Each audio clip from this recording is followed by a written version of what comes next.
नमस्कार, स्वागत है आप सभी का ग्लोबल अड्डा आप देख रहे हैं और मैं हूं आपके साथ पुनीत मिश्रा।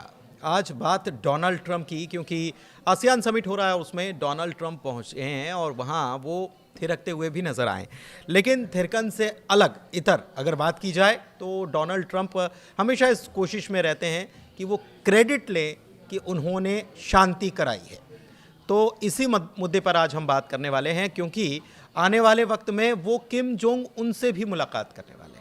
लेकिन फिलहाल आसियान समिट में पहुंचे हुए, वहां पर क्या चल रहा है और आगे की मुलाकात के बारे में बात करेंगे। मेरे सहयोगी अंकुर जी मेरे साथ मौजूद हैं, सीधे उनसे समझते हैं उनके इस दौरे के बारे में। और प्रधानमंत्री मोदी भी वहां पर पहुंचे नहीं हैं, लेकिन उनका संबोधन हो गया। तो सर, आसियान समिट के बारे में बताएं कि क्या फोकस रहने वाला है, क्योंकि वहां पर तो शी जिनपिंग से मुलाकात करने की भी खबरें हैं कि ट्रंप मुलाकात कर सकते हैं। देखिए पुनीत, सबसे पहले तो डोनाल्ड ट्रंप मलेशिया में पहुँचे। मलेशिया में आसियान समिट है, हम सबको मालूम है।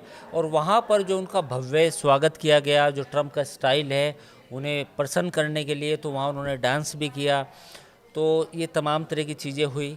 और थाईलैंड और कंबोडिया के बीच में जो युद्ध हुआ था कुछ दिन पहले, 3 दिन या 2 दिन ऐसे ही चला था, तो उसका श्रेय भी डोनाल्ड ट्रंप को ने लिया था उस वक्त भी और आज भी लिया, क्योंकि वो जो पीस ट्रीटी है वो इस आसियान समिट के तत्वाधान में ही उस पर साइन किए गए।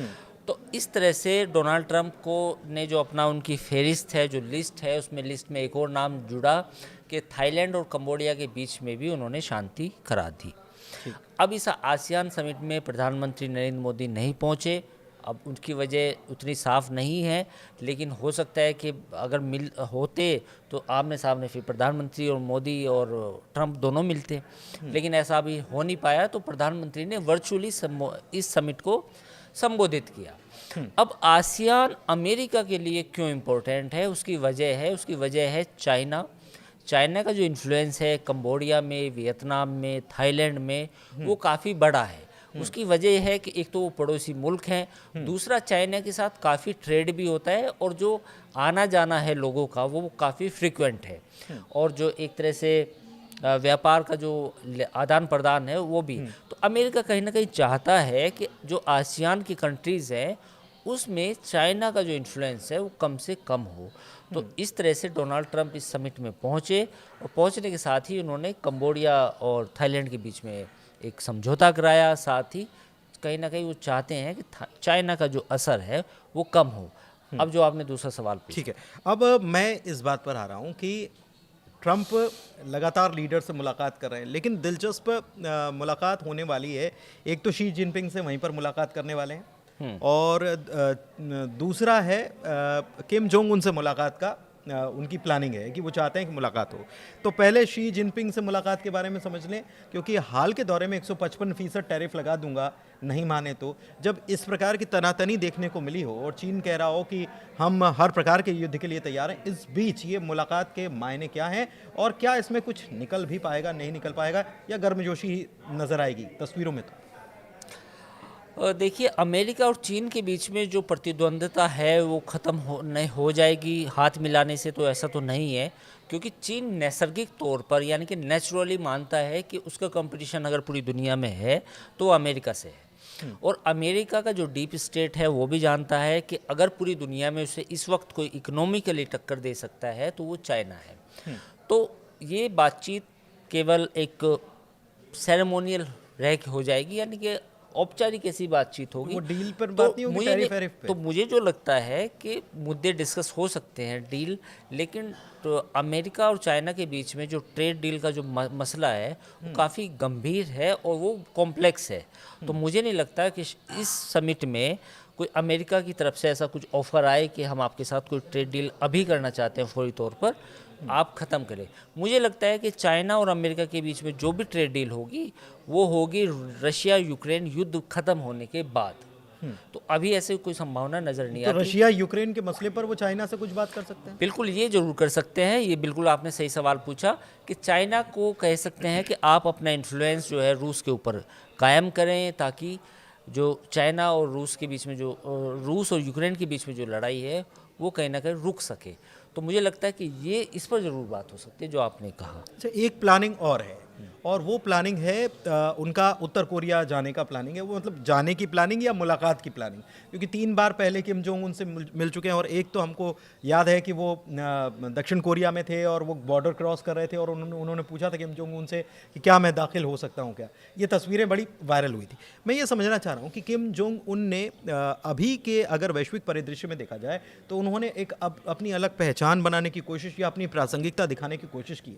वो इसके पहले किम जोंग उन चुपचाप एक मतलब उत्तर कोरिया ऐसा देश हुआ करता था जो खामोश रहता था और अपनी ताकत बढ़ाता था, लेकिन अब वो प्रासंगिकता दिखाने की कोशिश कर रहा है। इसको कैसे देखते हैं और ये मुलाकात क्या हो सकती है, मानेंगे किम जोंग उन? नहीं, बिल्कुल हो सकती है अगर अमेरिका का जो प्रशासन है वहाँ के सूत्रों के हवाले से खबर को माने, यानी कि जो हम आमतौर पर जिसका जिक्र करते हैं कि सोर्सेज के हवाले से, तो उसमें कुछ ऐसी रिपोर्ट्स आई हैं जिसमें कहा जा रहा है कि प्रेसिडेंट डोनाल्ड ट्रंप के कहीं ना कहीं ये प्रस्ताव आया है कि एक अनऑफिशियल एक अनौपचारिक बातचीत हो जो नॉर्थ कोरिया के साथ। तो ये मुलाकात हो और अचानक होगी, जब भी होगी, और मुझे लगता है कि इसमें दम है बात में कि अमेरिका शायद किम जोंग उनसे मिलना चाहेंगे। क्योंकि देखिए डोनाल्ड ट्रंप को अगर आप समझें तो पूरी दुनिया में वो जहाँ जहाँ समस्याएं हैं वो उन समस्याओं को हल करने खोज रहे हैं, फिर हल करने के लिए आगे बढ़ रहे हैं। तो वो जो पूरा दुनिया में एक उनके अंदर एक भावना है कि मैं पूरी दुनिया का ग्लोबल लीडर हूँ और मैं तमाम तरह की समस्याएं हल कर सकता हूँ। तो अगर ये टेबल पर आएगा उनके कि आप किम जोंग उनसे पहले भी मुलाकात कर चुके हैं और तो मुझे लगता है कि मुलाकात हो सकती है। तो किस मुद्दे पर बात होगी, मतलब रूस फिर तो यूक्रेन के ये दक्षिण कोरिया और उत्तर कोरिया? दक्षिण कोरिया उत्तर कोरिया का तो एक मसला पुराना है ही, साथ ही इस बात पर भी हो सकती है कि अगर नॉर्थ कोरिया अमेरिका के साथ किसी नेगोशिएशन में जाता है तो जो उसके ऊपर प्रतिबंध लगाए गए हैं तो उनको कम किया जा सकता है ना। और दूसरी बात यह है कि नॉर्थ कोरिया के साथ अगर बातचीत हो तो वो भी फिर उसमें एनपीटी में आए, वो भी परमाणु जो उन्होंने शक्तियाँ हासिल की है उनके बारे में जानकारी दे पूरी दुनिया को, और फिर एक मुख्य धारा में लाने की उसको कोशिश हो एज़ पर अमेरिका। तो ये हो सकता है, लेकिन ब्रेक थ्रू होगा नहीं होगा, वो जो बातचीत होगी वो कितनी बड़ी होगी, मतलब कितनी गहरी होगी, उसका हिसाब किताब तो अभी नहीं लगाया जा सकता। लेकिन अगर प्रेसिडेंट ट्रंप किम जोंग उनसे मिलते हैं तो इसमें कुछ सरप्राइजिंग फैक्टर नहीं होगा। नहीं, लेकिन एक चीज़ है, विक्ट्री डे परेड चाइना में हुई, ये आपने तस्वीरें भी देखी। Kim Jong Un, Xi Jinping और पुतिन, ये तीनों की मतलब एक प्रकार से पक्की जोड़ी, मजबूत गठजोड़ जो है इसमें नज़र आया। और ये अमेरिका की टेंशन को बढ़ाने वाला है, क्योंकि ख़ास तौर पर उत्तर कोरिया और पुतिन जो हैं वो साथ में मिलकर सैन्य सहयोग बढ़ता जा रहा है। देखिए सैन्य सहयोग बिल्कुल पुनीत, सैन्य सहयोग जो इनको एक्सिस ऑफ इविल बोला जाता था, एक तो नॉर्थ कोरिया था और एक ये आपका ईरान था, तो इन तमाम मुल्कों को एक्सिस ऑफ इविल बोला जाता था। तो अब ईरान का मसले पे तो आपने देखा ही क्या हुआ, पूरी दुनिया ने देखा कि उन पर अटैक भी हुआ। लेकिन नॉर्थ कोरिया एक ऐसा मुल्क है जिसके बारे में कहा जाता है कि उसके पास परमाणु हथियार हो सकते हैं। अभी 2 महीने पहले एक तस्वीर आई थी जिसमें उन्होंने काफ़ी बड़ी मिसाइल उन्होंने पूरी दुनिया को दिखाई थी, तो वो ऐसा माना जा रहा है कि शायद वो एटॉमिक उसमें वॉरहेड लगाए जा सकते हैं। तो अमेरिका की सबसे बड़ी चिंता और जो CIA की चिंता वो ये है कि नॉर्थ कोरिया एक ऐसा मुल्क है जिसने पूरी दुनिया में ऐलान तो नहीं किया है कि उसके पास एटॉमिक बॉम्ब है, बट उसके पास वो ताकत है।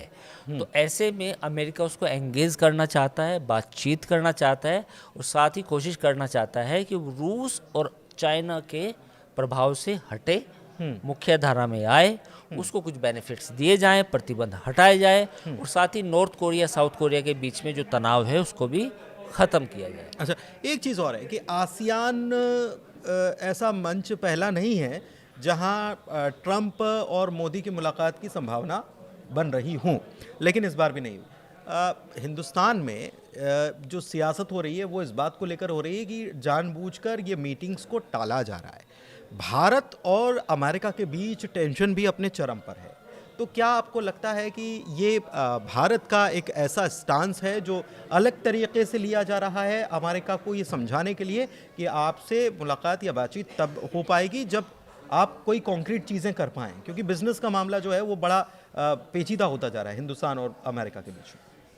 ये कॉम्प्लेक्स सवाल है और उसका जवाब मुझे लगता है कि उतना ही कॉम्प्लेक्स है। अभी जो हालात हैं भारत और अमेरिका के बीच में वो इतने बेहतर नहीं हैं और मुझे लगता है कि ये बात हमें स्वीकार करनी चाहिए। उसकी वजह बहुत सारी है। उसकी वजह ट्रेड में जो हमारा टैरिफ की जो लड़ाई चल रही है वो भी है। फिर कहीं ना कहीं दो बड़े नेता प्रधानमंत्री नरेंद्र मोदी और डोनाल्ड ट्रंप, उनके बीच में भी वो कहीं ना कहीं केमिस्ट्री थोड़ा सा मिस हो रही है। तो अभी शायद वजह मुझे एग्जैक्टली तो नहीं पता, वो तो भारत सरकार जानती होगी, पर आसियान में प्रधानमंत्री अगर जाते तो डोनाल्ड ट्रंप से बात होती और फिर कुछ भी हो सकता था।